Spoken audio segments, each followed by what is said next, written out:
No one expected this. For decades, the United States stood at the center of the global economy, a trusted trading partner, a reliable customer, a dominant exporter, and an economic engine that drove the post-war world. But something has shifted. Quietly, and then suddenly, longtime allies and economic partners are turning away. Not with dramatic announcements or headline-grabbing declarations, but through silent deals, rerouted shipments, alternative alliances, and trade agreements that no longer include America. One by one, key nations are backing away from U.S. supply chains. And what's unfolding now is not just a diplomatic drift. It's the slow unraveling of a system the U.S. once controlled. The signs were there. Tensions over tariffs, sanctions, and unpredictable policy swings had already begun to strain relationships. During the last several years, countries that once depended heavily on U.S. markets started seeking alternatives, not because they wanted to abandon America, but because they felt they had to. Uncertainty became a constant. New administrations meant new rules. Trade became less about cooperation and more about leverage. And the world noticed. Germany, one of America's closest transatlantic partners, has quietly begun redirecting its industrial and export focus toward Asia. As tensions between the US and China escalated, Germany chose pragmatism over allegiance, deepening ties with Beijing while reducing exposure to the US market. German automakers are investing heavily in factories outside of the US. They're prioritizing partnerships that can guarantee long-term access to raw materials and new consumers. And with Europe increasingly focused on building its own defense and trade autonomy, America is no longer the only power in the room. Then came Japan. For decades, it was a model ally, economically, militarily, strategically aligned. But even Tokyo is hedging. In response to U.S. volatility in the Indo-Pacific, Japan has strengthened economic ties with other Asian nations and regional blocs, signing multilateral trade deals that do not involve the United States. Japanese firms, once deeply embedded in U.S. infrastructure, are now shifting focus toward Southeast Asia, India, and homegrown innovation, where subsidies are more stable and supply chains less exposed to geopolitical flare-ups. Australia, too, has quietly recalibrated.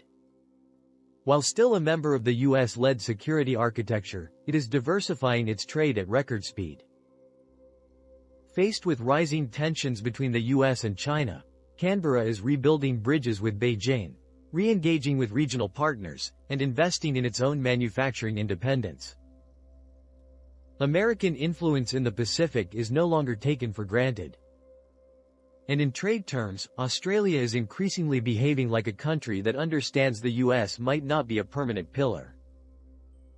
Canada, perhaps the most surprising shift of all, is beginning to act more like a regional rival than a junior partner.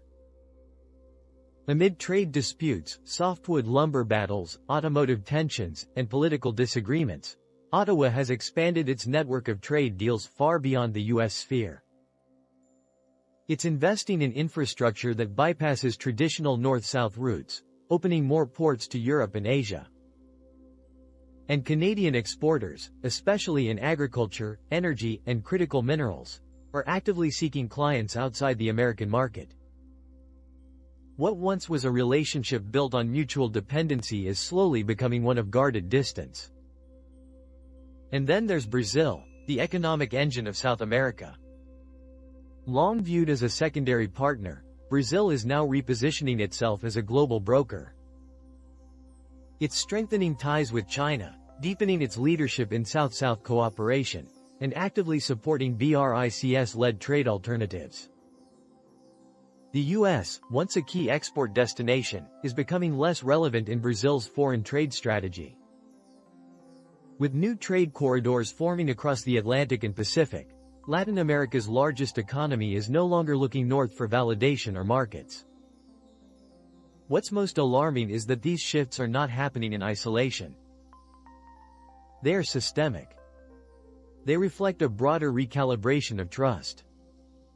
Nations are no longer confident that the U.S. can offer consistent leadership, fair economic terms, or stable policies.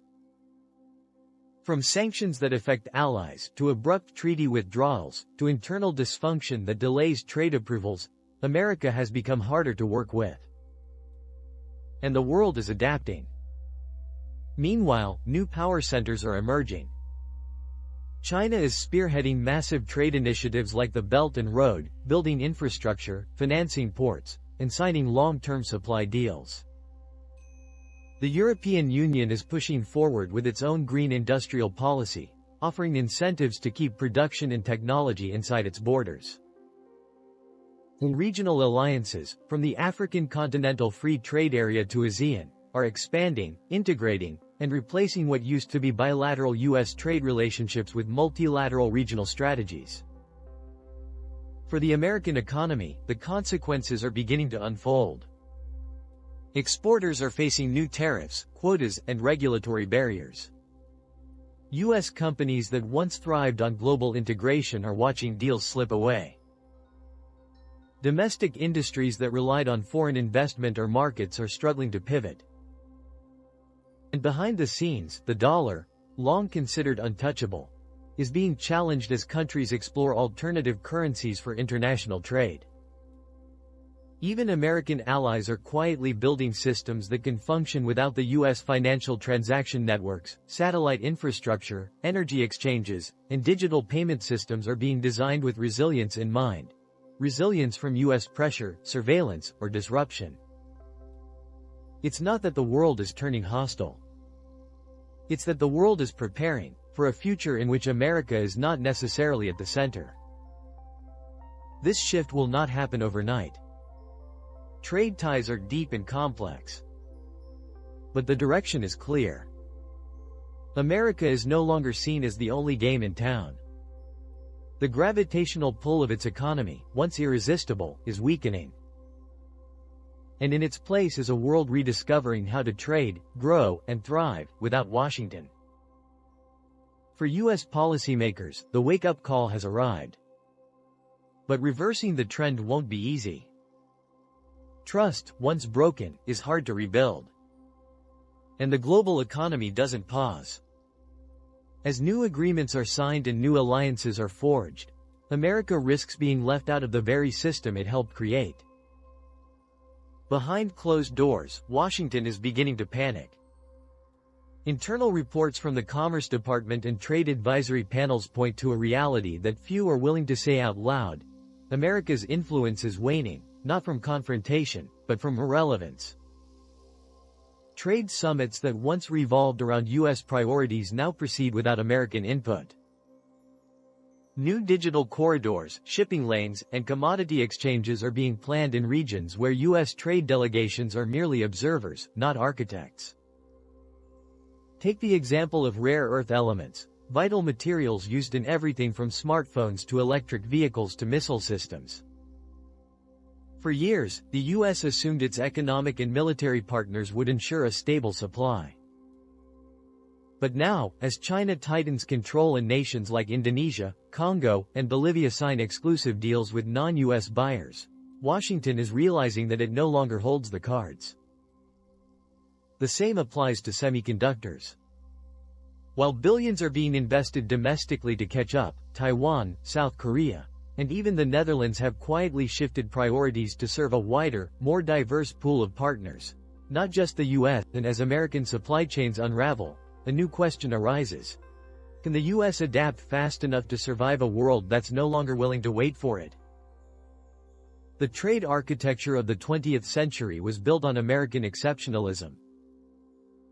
Post-war order, Bretton Woods, the WTO, all centered on the idea that America would lead, and others would follow.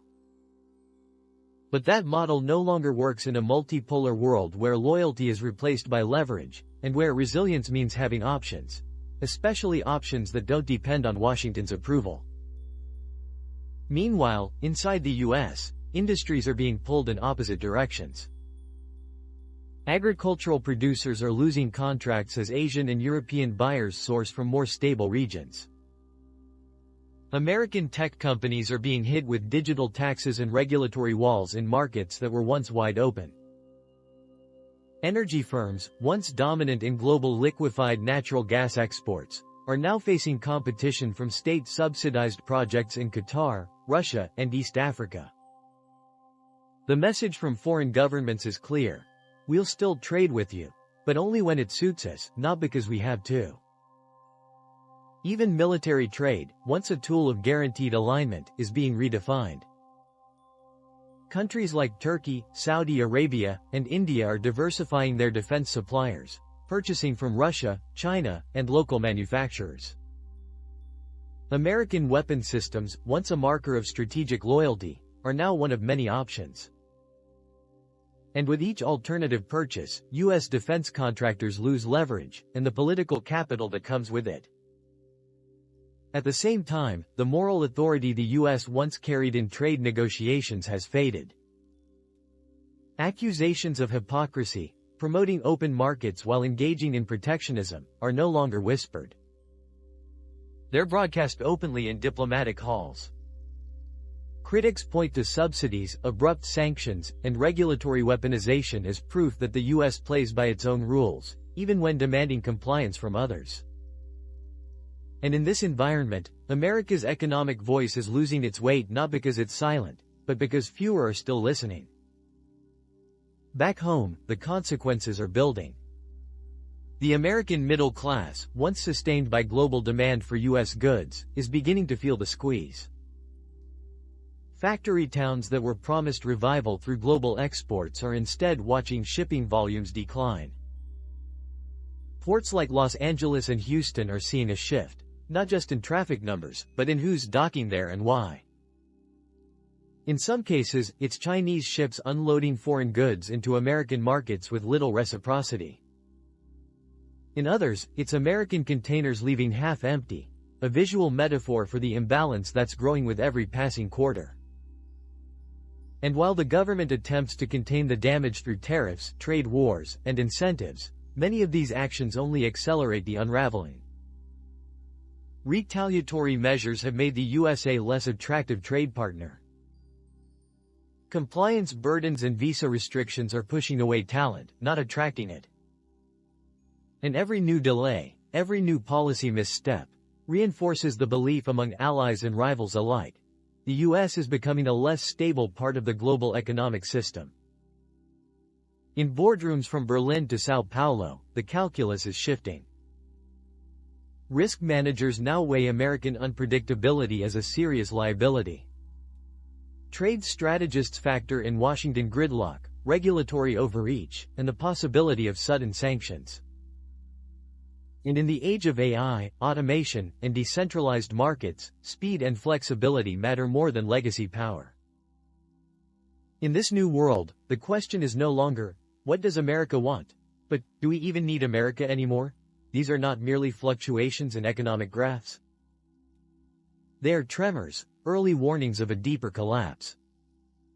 The kind of collapse that doesn't happen with explosions or market crashes, but with quiet exits, lost influence, and closed doors. A slow-motion fracture of the system the U.S. spent the last century building.